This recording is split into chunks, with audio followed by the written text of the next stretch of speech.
এ যেন কেঁচু খুঁড়তে সাপ না, পুরা সাপের বংশ সহ তুলে নিয়ে আসছে সাংবাদিক ইলিয়াস। গোলাম মাওলা রনির তো গেম ওভার।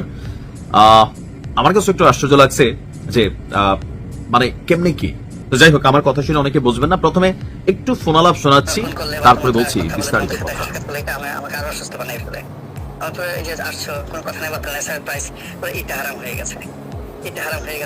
আমাদের যে তোমরা ঢাকাতে কেন আসছো, কি জন্য আসছো, আই ডোন্ট নো, কিছু জানি না। আসার পর আবার এখন তোমাদের সাথে দেখা করতে হবে, এগুলি আমার উপর চাপ পড়ে, প্রচন্ড চাপ পড়ে। এই বিষয়গুলো তো বুঝতে হবে যে আমি একটা সিস্টেমেটিক মানুষ, সিস্টেমের বাইরে আমি যেতে পারি না। না, তুমি কালকে বলেছিলা দেখা করবা, সেজন্য ফোন করেছিলাম। ঠিক আছে, কালকে বলেছিলাম, কালকে ওকে ছিলাম সবকিছু, কিন্তু আজকে তো করতে পারতেছি না। ঠিক আছে, না তোমরা ঢাকাতে কথা নেই, ঢাকাতে আসছে কেন? জেসিকা কোথায়? জেসিকা আসছে না জেসিকা? না, জেসিকাও আসছে, আমরা সবাই আসছি। আচ্ছা, কি জন্য আসছো তোমরা ঢাকাতে? আসলে তুমি তো জানো সবকিছু, আমার আসলে ফিরতে আলে ঠেকে গেছে, বুঝছো।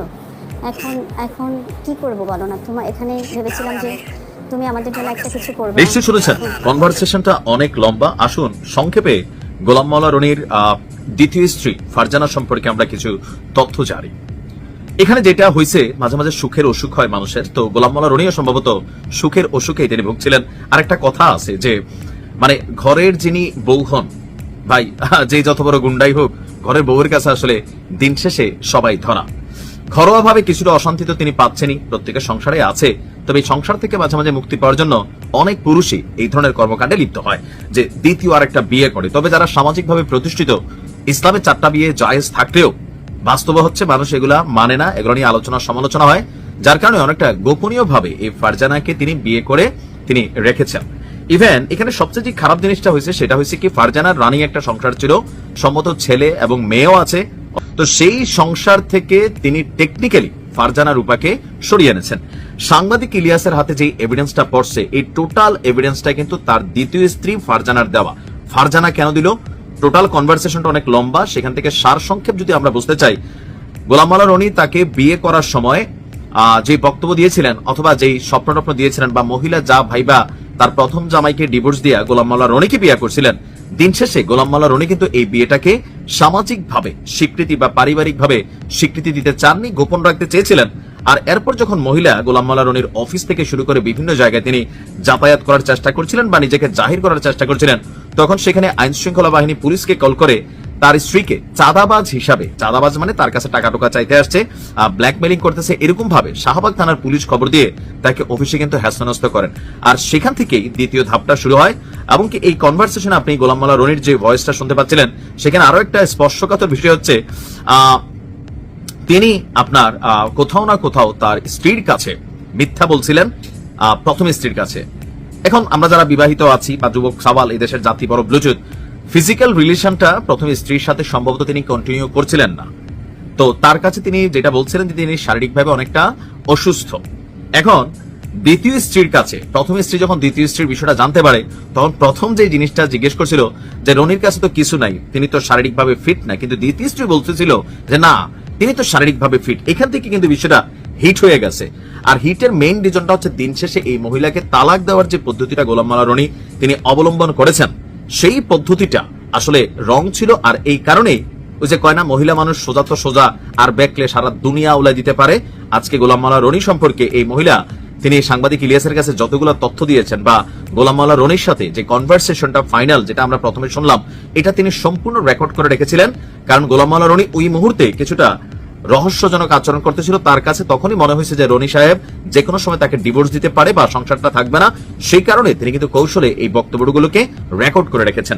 তার মানে গোলাম মাওলা রনি বিয়ে করেছেন নিশ্চিত, এটা 100% প্রমাণিত। এমন না যে পরিবার জানতো না, এখন দেশবাসী জানলো শুধুমাত্র ইলিয়াসের সাথে পাঙ্গার ইস্যুটা নিয়ে।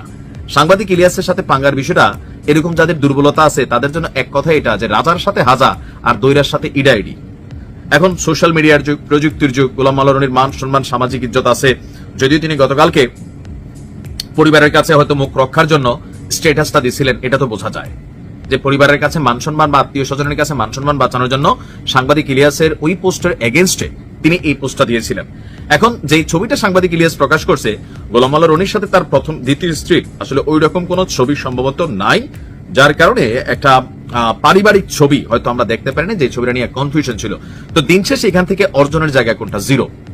এখন সাংবাদিক ইলিয়াসকে নিয়ে গোলাম মাওলা রনি হয়তো আরো 2টি স্ট্যাটাস দিবেন, এই ভিডিওর এগেইনস্টে আরো ভিডিও তৈরি হবে।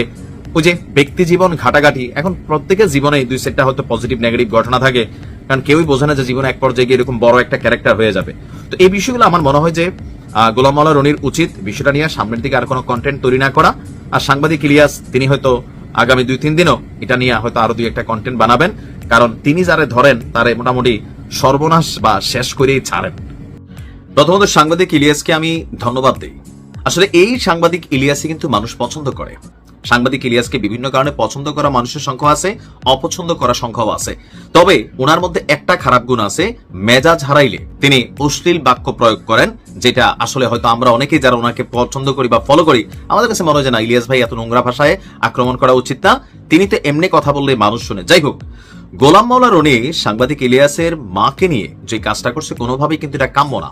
শুরুয়াত যেখান থেকে হোক, তার বউ নিয়ে করতে পারতো, সেটা বউয়ে কাটাকাটি হইতো। যাই হোক, তবে সাংবাদিক ইলিয়াসকে আমরা যেভাবে ভাবছিলাম যে রিয়াকশন দিবেন, তিনি একটা ভিন্ন ধর্মের রিয়াকশন দিচ্ছেন, এবং কি তার এই রিয়াকশনটা বিশ্বাস করেন হয়তো তিনি নোংরা ভাষায় একটা যদি অ্যাকশন করতেন অনেকে পছন্দ করতেন একদম জায়গা মতো, বাট এটা যেটা করছেন এটা প্রশংসার দাবিদার। তিনি একটা ছবি প্রকাশ করেছেন, এটা হচ্ছেন গোলাম মাওলা রনির আসল মা। তবে ইলিয়াসের মা হিসেবে গোলাম মাওলা রনি যার ছবি প্রকাশ করেছেন এটা অন্য কোনো একজন মহিলার ছবি, হয়তো এআই এর ছবি অথবা বাস্তবিক অর্থে। যাই হোক, এখন গোলাম মাওলা রনি সাংবাদিক ইলিয়াস গোলাম মাওলা রনির মায়ের ছবি প্রকাশ করে তিনি একটি স্ট্যাটাস দিয়েছেন। স্ট্যাটাসটা খুবই পছন্দ হয়েছে আমার। তিনি এখানে লিখছেন, গতরাতে গোলাম ময়লা রনি, এই জায়গাতে আবার একটা গুতা মারছেন, পাকিস্তানি ফটোগ্রাফারকে আমার মা বানিয়ে, ওই যে বললাম না যে নিশ্চয়ই বাংলাদেশের বা কোনো না কোনো দেশে আছে, তার মানে পাকিস্তানের একজন মহিলাকে আমার মা বানিয়ে তাকে নিয়ে কুরুচিপূর্ণ একটা পোস্ট করে। কিছুক্ষণ আগে সে তার পোস্ট এডিট করে ওই মহিলার ছবি বাদ দিয়েছে এবং নিচে যুক্ত করেছে এটি একটি রম্য রচনা, কিন্তু ছবি ডিলিট করে লাভ নাই, আমি আগের জায়গাতেই আসি, কারণ রনি কালকেই সীমালঙ্ঘন করেছে। নিচে যে মহিলার ছবি দেওয়া হয়েছে এটা রনির মা, রনির মতন আরেকজনের ছবি দিতে হয়নি, আমি তার আসল মাকেই বের করেছি। আমি চাইলেই এই ছবির উপর অনেক কিছু লিখে রনির মাকে পেটে বাচ্চা দিয়ে দিতে পারতাম, কিন্তু তার মাকে সম্মান দিলাম, এটাই আমার শিক্ষা। রনিকে শুধু বুঝালাম আমি চাইলে তোর মাকে খুঁজে বের করতে পারি, কিন্তু তোর সেই যোগ্যতা নেই। রনির আরো কি কি বের করেছি সেটা আজ রাত 9টায় দেখতে পাবেন, অপেক্ষায় থাকুন। আবারও বলছি, সবকিছু ঠিকঠাক থাকলে রনিকে জেলে পাঠিয়ে ছাড়বো, মানে যে কোনো মূল্যে রনিকে জেলে পাঠাবেন। আচ্ছা, সেটা পুরুষে পুরুষে খেলা হবে, রাজায় রাজায় খেলা হয়েছে, সেনাপতি সেনাপতি খেলা হবে। তবে অনেকে আছেন এই ইস্যুগুলোর মধ্যে পরিবারকে টাইনা নিয়ে আসেন। এই খেলাটা শুরু করছেন কিন্তু সাংবাদিক ইলিয়াস। এই জায়গাটা আবার আমরা মানে অস্বীকার করার সুযোগ নাই। রনির সাথে রনির রাজনীতি নিয়ে, তার ব্যক্তি জীবন নিয়ে, দুর্নীতি নিয়ে, অন্য 100টা বিষয় নিয়ে ইলিয়াস ভাই আপনি নিউজ করেন, কথা বলেন, মানুষ পছন্দ করবে, যারা আপনাকে সাপোর্ট করে, যারা রনির সাপোর্টার তারা আপনাকে গালি দিবে, এটাই হচ্ছে আমাদের সোশ্যাল মিডিয়ার খেলা। কিন্তু কোনোভাবে পরিবার, সন্তান, বউ বাচ্চা, মা, এই জিনিসগুলোকে কানেক্ট করা আমি মনে করি এগুলো নোংরামির একটা পার্ট। আর যারা বুঝের মানুষ তারা কিন্তু এগুলো কখনোই পছন্দ করে না। হয়তো একটা শ্রেণী বাহবা দিবে, রনি যখন এটা করছে এক শ্রেণী বাহবা দিচ্ছে, আপনি যখন করতেছেন বাহবা দিচ্ছেন। খেলা হবে পুরুষে পুরুষে। একসময় রাজা রাজাদের যখন যুগ ছিল পুরুষে পুরুষে খেলা হইতো, নারীদেরকে এর মধ্যে টানা হইতো না। বাট রাইট নাও এটা একটা ইস্যু হয়ে গেছে। ওই ব্যক্তি জীবন নিয়ে ঘাটাঘাটি করে তার সম্পর্কে 10টা মন্তব্য সামনে আনা, এটাও এক ধরনের বিকৃত ঘটনা। আশা করি আপনারা অনুসন্ধানী সাংবাদিকতা বা গোলাম মাওলা রনি তার যেই বক্তব্য আপনারা আপনাদের মতন দিবেন, যে যারে পছন্দ করে তারে করবে, কিন্তু পরিবারকে টানা কোনোভাবে উচিত না। আপনার এই যে অ্যাকশনটা এটা ভালো লাগছে, যে আপনি চাইলে আসলেই পারতেন গোলাম মাওলা রনির মাকে অসম্মান করতে, আপনি সম্মান দিচ্ছেন, আপনি সম্মানিত হয়েছেন, বিশ্বাস করেন আপনাকে মানুষ পজিটিভলি নিছে।